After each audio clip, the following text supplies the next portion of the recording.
Hello guys, how's it going? Weeglez here. This is a new series. I cannot talk.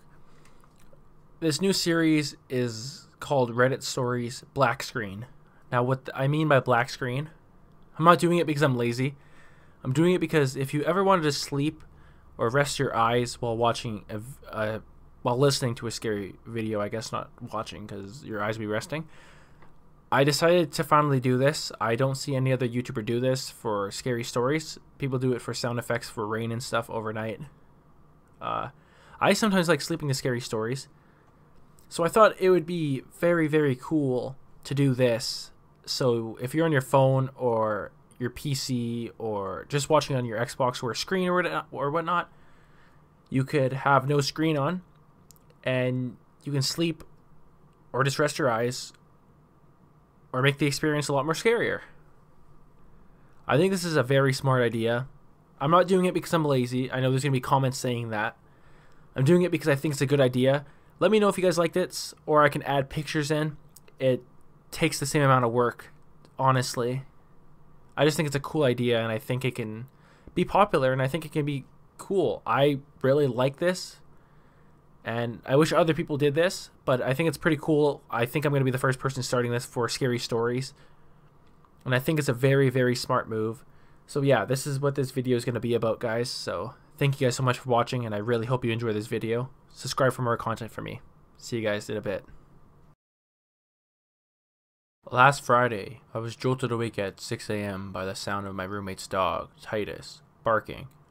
I also became aware of the sound of footsteps and furniture being moved to the bedroom above me, which belonged to my roommate, McKenna. Titus is a big dog with a big voice, but he has a heart of a timid little kitten.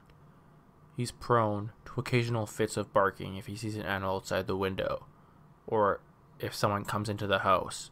So I chalked it up to McKenna returning home from the family vacation she was taking that week. I've rolled back over and figured he'd quiet down after a moment. This time, though, the barking didn't stop after a few seconds, and it sounded much more aggressive than usual. It then clicks in my sleepy brain that Titus wouldn't even be barking if it was just McKenna in the house. He's her dog and has never barked at her once.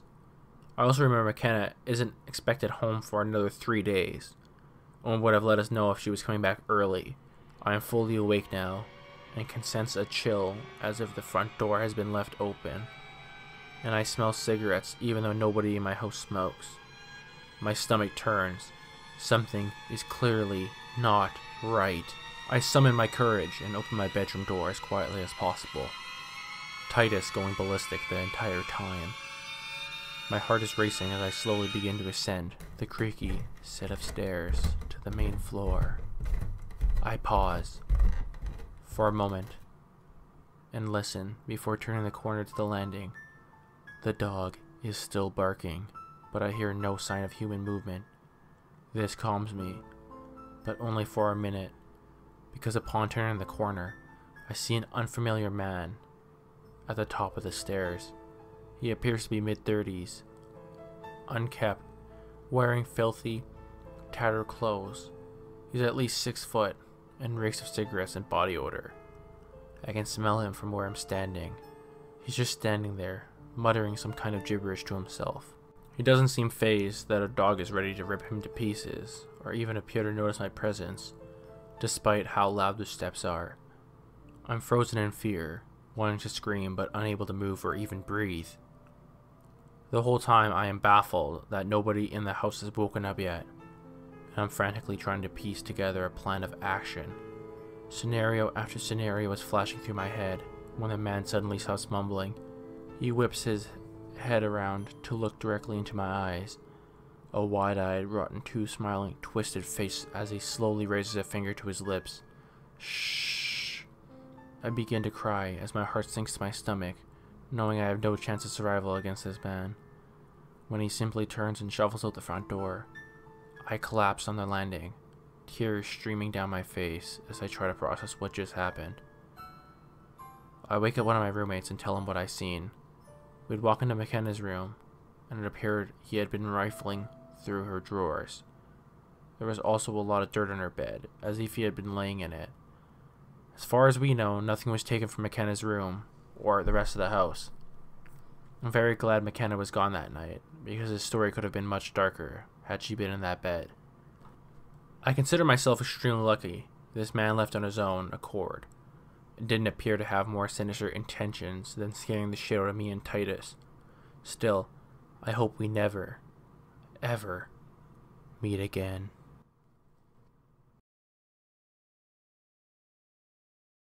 I'm not gonna lie, I basically went to college to smoke weed and go to parties. My full intention was just to get by enough while partying as much as I could. Unfortunately for me, I only applied to a few schools, and I was only accepted to one. Small college in the mountains of New Hampshire.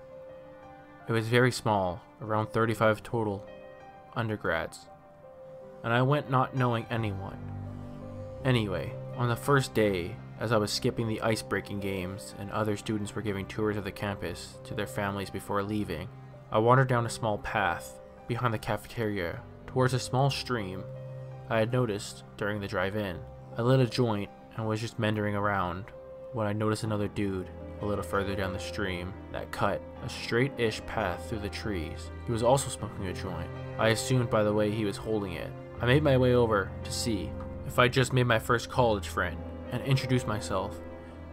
His name was Nate and he seemed pretty cool and was smoking some really nice herb, so I figured I could get along with him. He stood about 5'5" and was a little bit stubby, but I remember noticing that he had a really weird laugh, like a nervous person type of laugh, and that whenever he laughed, he kind of looked off to the side and glanced back from his peripheral vision. Yes, I knew it was weird even back then. For the first time I met him, literally the first 30 seconds of introducing myself, but I just thought maybe he was socially awkward, had bad teeth, who knows. I was taught how to judge, and otherwise normal. We ended up hanging out fairly frequently, playing video games, drinking, smoking, but other people, especially in my dorm, didn't really seem to take him. Not that I really felt a strong bond with him, I didn't. It was a very superficial friendship, built around drugs and debauchery, but I definitely got the sense that my other friends weren't comfortable around him. Then something weird happened that I've managed to successfully forget about until very recently. My heart is pumping out of my chest just typing this. One weekend my roommate was home for a visit, and Nate's roommate was having a girlfriend over, which basically implied in college terms that Nate was staying with me. It seemed automatic. We got thrashed and smoked a ton, got pizza, played video games. I was pretty out of it. We were both sitting in a desk chairs in my room, passing a bowl back and forth. When he handed the bowl to me, leaning towards me in his chair, put his hand over my hand, and casually in a low, steady voice, said, "I'm going to fucking kill you." Okay, so, like I said, we're all sorts of fucked up, but I definitely freaked out a little bit. He'd never really been aggressive before, even at his most intoxicated. Certainly never said anything like this before. I've never handled confrontation very well, so all I said was, "No, dude, don't do that, bro," and sort of laughed it off and tried to write it off as a drunk, stoned idiot playing too much Mortal Kombat. We had a bunk bed set up in my room since it was pretty small. I was on the top. My roommate was a bigger guy and didn't want to climb down to pee in the middle of the night. We had both gone to bed, but my roommate had put up Christmas lights that we always just kept on, strung along the ceiling. I'm half deaf, I should add, so when I sleep I tend to roll over onto my functioning ear to block out sounds or muffle them in the pillow. This also means that I'm a pretty heavy sleeper. Sometime during the night, I woke up feeling a little nauseous and slowly opened my eyes. Nate was standing on the edge of my mattress, holding onto the side of the railing of my bunk bed and staring directly at my face as I was sleeping. My eyes got wide as I snapped awake and sat up and said, "What the fuck, dude?" I said, backing up, bumping my head on the wall. Then he turned his head and gave me that fucking look from the corner of his eyes. The same smile / laugh that freaked me out the first day I met him. He was still holding the railing, standing on the mattress from the lower bunk. His face was lit in a weird splashes of color from the Christmas lights. He took one hand from the railing and put his finger to his mouth. While smiling and looking at me sideways, he whispered, "Shh," before hopping down and leaving the room. It was like 3 a.m. and I don't know where he went that night. I never told anyone about that and pretty much did my best to bury it and never think about it again. I avoided Nate for the rest of the year, making up excuses when he wanted to chill alone, but did end up at the same parties with him a few times. We had never talked about that. He never brought it up. I transferred to another school the following year, not because of Nate or anything, just financial reasons, and did manage to forget about that weird incident. That was 15 years ago. I'm 33 now, and recently got a call from my old roommate from the school in New Hampshire, who luckily remembered my very repetitive phone number. I made a song out of it that's really easy to remember, and I've never changed my number. Man, remember that guy Nate used to hang out with at the dorms? He killed 2 of your friends with a hunting knife and a fishing line on a camping trip a year ago. He said he was too fucked up to control himself. He was mixing his meds with booze and drugs, and they said he just lost it. The thing that just fucks with me is wondering if he told them he was going to kill them, and if the last thing they saw was that sideways smile that I saw when I woke up that night.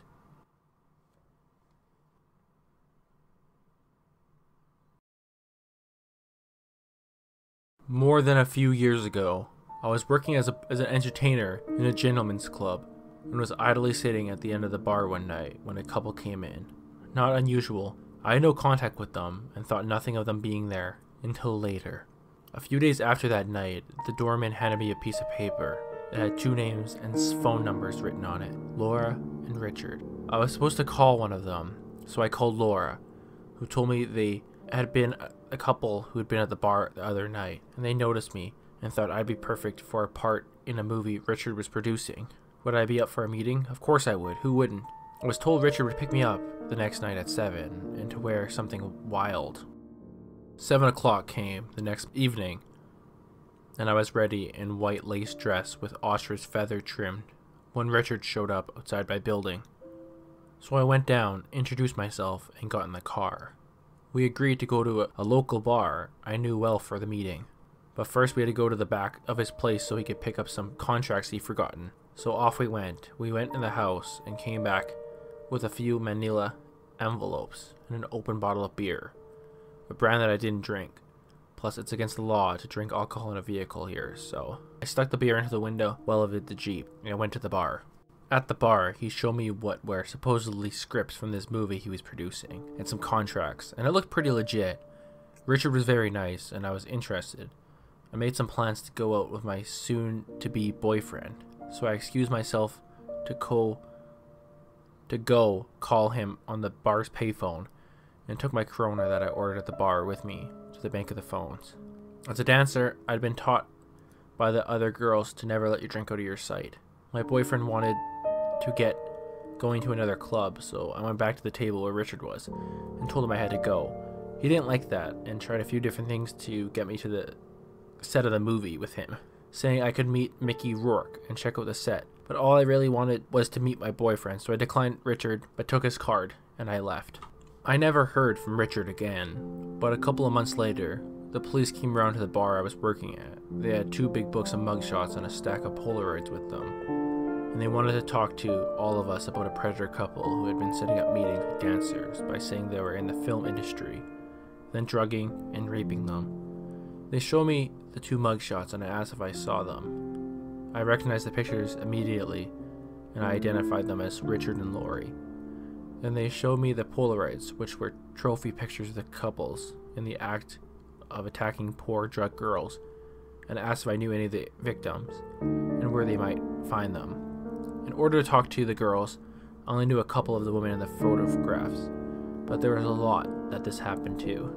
Richard and Laura were prosecuted. He went to jail, but she didn't, because she was from a wealthy family, and she also turned witness on him. About 12 years after Richard was convicted, I saw in the newspaper that he was up for possible parole, so I wrote a letter to the parole board, telling this story and urging them not to let him out, because he is a dangerous offender who should have to stay in prison for the entirety of his sentence. If I had drank that open beer he had handed me in his Jeep on the way to the meeting, I wouldn't have made it to the meeting, and probably would have ended up in the stack of Polaroids. Girls and guys, always keep your eye on your drinks, have fun, but be careful out there.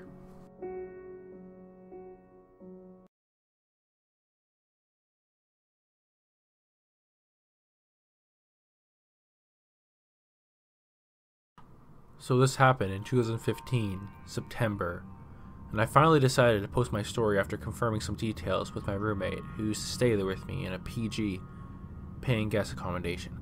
We used to stay in a 3-bedroom apartment in a building on the 3rd floor. Me and my roommate shared one of the rooms, and there was another girl staying in the rest of the rooms. It had only been 15 days since we moved in.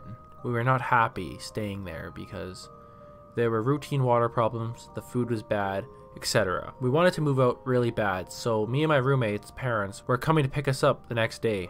The night before, which was a Friday, we had some girls over in our room. We were just having some fun, listening to music, chatting.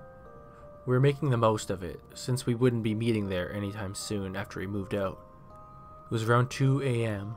when everyone decided it's time to sleep.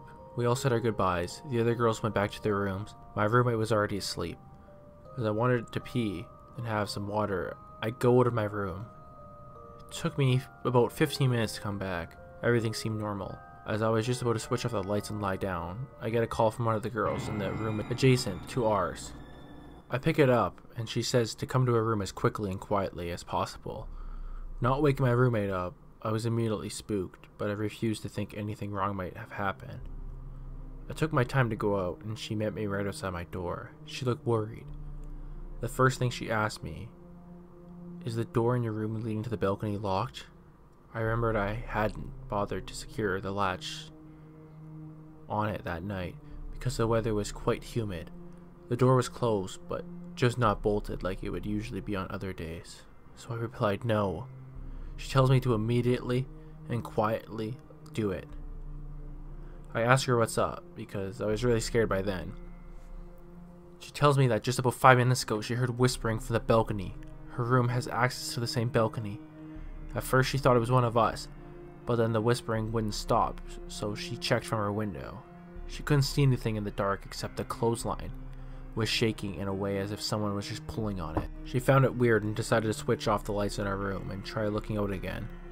This time she saw a shadow run past her window and towards ours. It looked like it was a man, and at this point she was sure it was an intruder and quickly called me to warn me.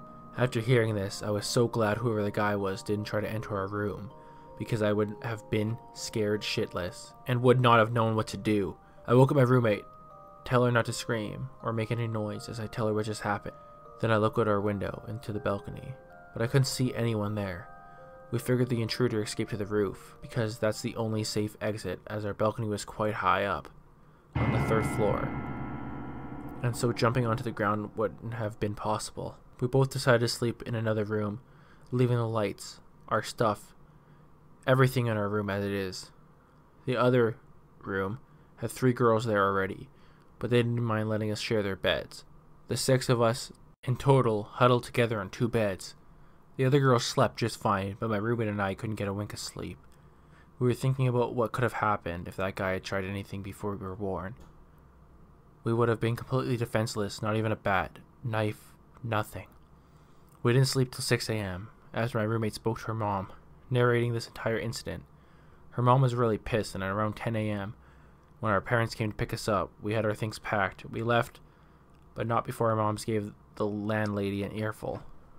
Looking back, the intruder must have been some guy who knew the building well, and also the fact that our balcony was accessible from the roof. Also the fact the clothespin was shaking when we looked outside was maybe because the guy pulled on it while trying to hoist himself up onto our roof. We don't know why he decided to come down there at that time of night. Whoever it may be, creepy 2 a.m. intruder, please, let's never meet again. Edit. My roommate tells me that her mom told her that the landlady did some questioning of the guy staying on the ground floor of the building. One of the guys there confessed saying that they would frequently climb the building to recover lost balls during the time they would play cricket on the road in front of the building. He didn't say whether any of them came onto our balcony. I bet they did try, because my roommate remembers she would find some of our clothes in the cleanse bin, and the non-functioning fridge kept me out there. But again, I don't know.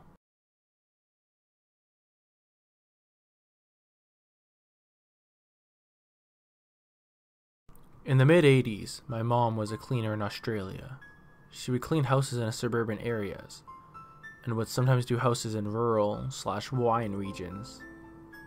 She would leave business cards at the local shops and got most of her business this way, and some through referrals and through the word of the mouth. One day she got a call from a lady who sounded like she was around 60, asking my mom to clean her old farmhouse. She made a lot of odd demands, and my mom would usually meet clients before taking on new business. In this case, the lady did not want to meet my mom, and said she would leave the keys under the front door mat. My mom agreed, mainly because the lady was quite obviously wealthy and was offering to pay my mom a lot of money that she would reasonably accept. Mom went to the house on a Monday morning and said she already felt unnerved by the long driveway. The house was very essential in the middle of a very large and very empty property. She found the keys and started cleaning. About an hour in the clean, she hears the back door shut. My mother was told no one would be at the house, so she immediately felt unsafe. She stood frozen in the kitchen for what she said felt like 3 to 4 minutes, although she said it could have not been much longer than that. There was no other car in the property. She wanted to leave immediately, but had 2 rooms left to do. Both were bedrooms. She said as the time passed, and she heard nothing else, she decided that perhaps it was nothing, or perhaps something had fallen and it wasn't the door, after all. She walked up the hallway and stepped into the bedroom. All over the bed were black and white photos. As my mom got closer, she realized the photos were all of her. Some were taken at our family home, and many others were taken at the houses my mom would clean, some through windows or over fences. She used the house phone to call the police and immediately drive to the end of the driveway. The lady ended up being investigated, but continued to claim that it was a break-in. After some time, the police stopped with their searching, and we ended up moving to a new town 4 months later. Every time my mom tells me this, I get serious chills. Absolutely a true story, too. To this day, my mom thinks this lady had something to do with it. But why, and for what purpose? Any theories? My boyfriend, who I live with, works as a teacher in a town about 15 minutes away by train. He gets home more or less at the same time every day, give or take an hour or so. I, on the other hand, work from home. In late January of this year, we'd gotten in a pretty big fight about something stupid. I can't remember what it was about now, but it was one of those fights where we didn't speak to each other, text, call, or anything the whole next day.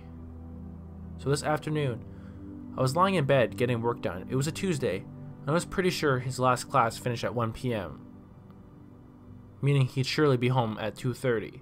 But around 1 p.m., I heard the front door open and shut. I thought, I guess he's home an hour early today.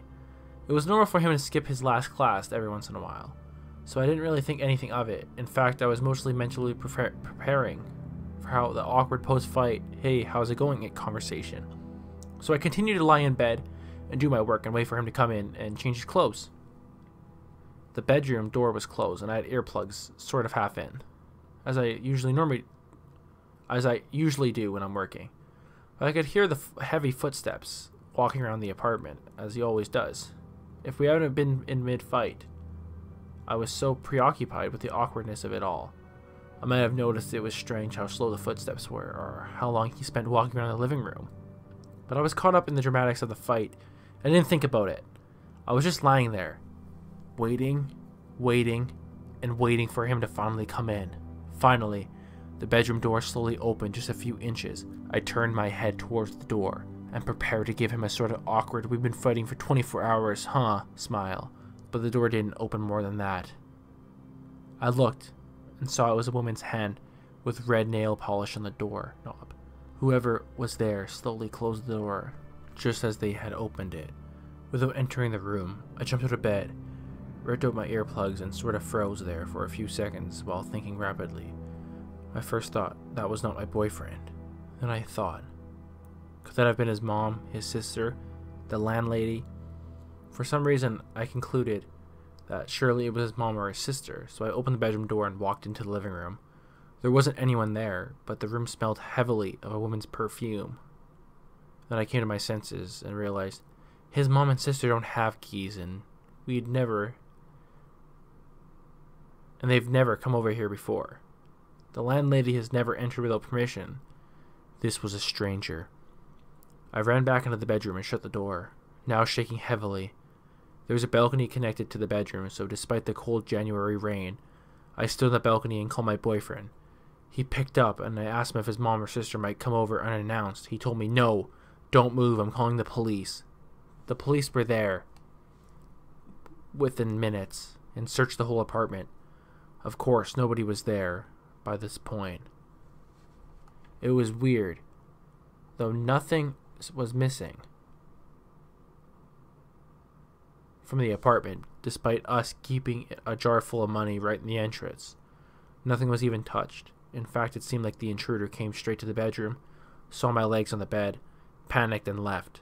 Plus, you can't open that big wooden front door without a key. For a few days, my boyfriend and I were convinced it was just the landlady being nosy. I began to feel better.